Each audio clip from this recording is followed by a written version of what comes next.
तो दोस्तों आज की सुबह एक बहुत ही ज्यादा स्पेशल सुबह है। कारण ये है कि आज हम लोग डिफेंस के क्षेत्र में बहुत बड़ी छलांग लगाने जा रहे हैं। एक ऐसी छलांग जिसके बाद केवल और केवल आपको लक्ष्य को हासिल करना बाकी रह जाता है। जी हाँ, दरअसल आज हम लोग बात करने जा रहे हैं एमका के लिए तैयार किए जाने वाले एक नेक्स्ट जनरेशन इंजन को लेकर, जिसके लिए हम सभी जानते हैं कि ब्रिटेन की रोल्स रॉयस, फ्रांस की साफरान, अमेरिकन जनरल इलेक्ट्रिक, इस तरह की तीनों प्रमुख और दिग्गज कंपनियां रेस में लगी हुई थी।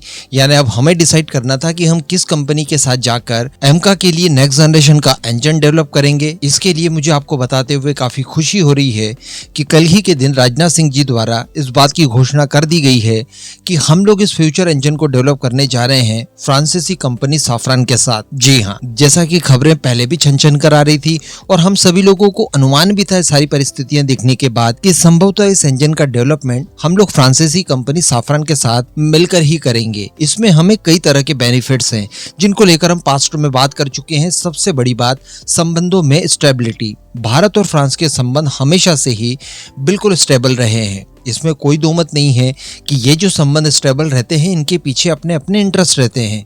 लेकिन भारत से जो इंटरेस्ट अपने फ्रांस पूरे कर रहा है ये बाकी के देश भी तो करते हैं ना। लेकिन इसके बावजूद ये लोग भारत के साथ संबंधों को स्टेबल नहीं रख पाते हैं।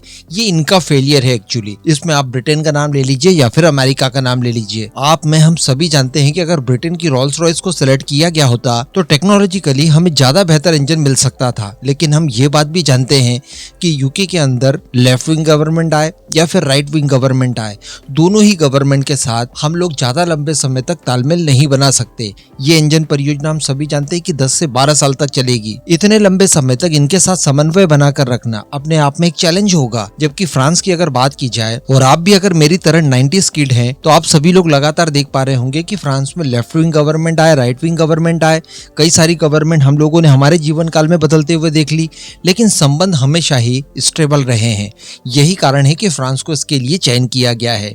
ये इंजन 120 किलो न्यूटन थ्रस्ट वाला रहेगा फिलहाल जो बताया जा रहा है। साफरान और डीआरडीओ की जीटीआरई भारत में ही इसे डेवलप करेगी।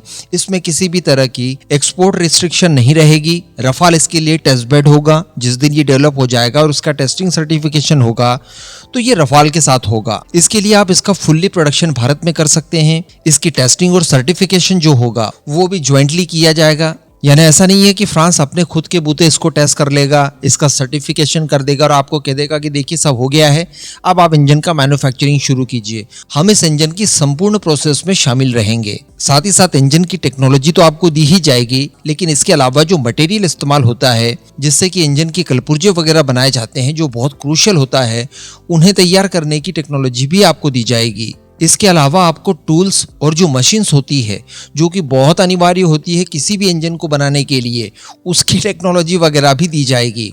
तो किसी भी तरह से आपको कोई कमी इस डील के बाद नहीं रह जाएगी। और अल्टीमेटली एक ऐसा नेक्स्ट जनरेशन का लो बाईपास टर्बोफैन इंजन बनाया जाएगा जो कि एमका इंजन की सारी रिक्वायरमेंट फुलफिल करेगा थ्रस्ट के हिसाब से। या फिर आप इसकी सुपर क्रूज की कैपेबिलिटी ले लें, उसमें इसके स्टेल्थनेस को बनाए रखने में ये सक्षम होगा। एंड सारे फ्यूचर वेपन्स इसके अंदर इंटीग्रेट किए जा सकेंगे। इसकी लाइफ साइकिल ज्यादा होगी और सबसे बड़ी बात कि यहाँ पर फ्यूल कंजम्पशन और इसके अलावा थ्रस्ट टू वेट रेशियो जो होगा वो भी निम्न स्तर का होगा। यानी काफी ज्यादा हल्का होगा इंजन, लेकिन इसके बावजूद जो थ्रस्ट होगा वो अपेक्षाकृत ज्यादा होगा। इसके अतिरिक्त ये भी बताया जा रहा है कि इसे लगभग जी के F414 इंजन की भांति तैयार किया जाएगा। साइज वगैरह में संभवतः ये उसी तरह का होगा। तो ये भी बिल्कुल माना जा सकता है कि F414 संबंधित जितनी भी परियोजनाएं भारत में चल रही है, फिर आप तेजस मार्क 2 ले लें, एमका ले लें या फिर टेडबीएफ ही क्यों ना लें, इन सभी में इस इंजन का इस्तेमाल आसानी से किया जा सकेगा। इसके अतिरिक्त भी फ्रांस के साथ हमारे कई और सारे इंटरेस्ट जुड़े हुए हैं जो कि इस माध्यम से अच्छे से पूरे हो सकते हैं। जैसे कि अभी हमें रफाल कुछ और भी खरीदने हैं, इस तरह की खबरें भी लगातार आ रही है। रफाल की मैन्युफैक्चरिंग यूनिट, रफाल में इस्तेमाल किए जाने वाले M88 इंजन की मैन्युफैक्चरिंग वगैरह, ये सब कुछ भी भारत में भविष्य में होने जा रही है। तो फ्रांस के साथ कुल मिलाकर हमारे संबंध काफी ज्यादा मजबूत हो जाएंगे। इसके अलावा जैसा मैंने आपको कल की वीडियो में बताया था कि रिसेंटली डोनाल्ड ट्रंप के साथ एक प्रमुख मीटिंग करने के बाद फ्रांसीसी राष्ट्रपति इमैनुअल मैक्रो द्वारा भारत के प्राइम मिनिस्टर मोदी जी को कॉल भी किया गया, जिसमें उन्होंने संपूर्ण रूप से ब्रीफिंग भी दी। तो कहने का मतलब संबंध आप दोनों देशों के बीच में देख पा रहे हैं काफी ज्यादा प्रगाढ़ हैं कि जिस तरह से इस डील को लेकर अनाउंसमेंट किया गया, यहाँ पर आपने संकेत तो कई सारे अमेरिका को दे दिए कि देखिए सबसे बड़ा इंजन मार्केट हम लोग आपके हाथों से छीन रहे हैं। ये फ्रांस को जा रहा है क्योंकि फ्रांस हमारे साथ अच्छे संबंध रखता है। 15 अगस्त ज्यादा समय नहीं हुआ जब प्राइम मिनिस्टर मोदी ने इस बात को लेकर अनाउंसमेंट किया था और आज देखिए डील के लिए ऑफिशियली अनाउंसमेंट कर दिया गया। खैर कोई बात नहीं, जो हुआ है काफी ज्यादा अच्छा हुआ है। इस पूरे मुद्दे पर अब आपका क्या मानना है नीचे कमेंट करके जरूर बताइएगा।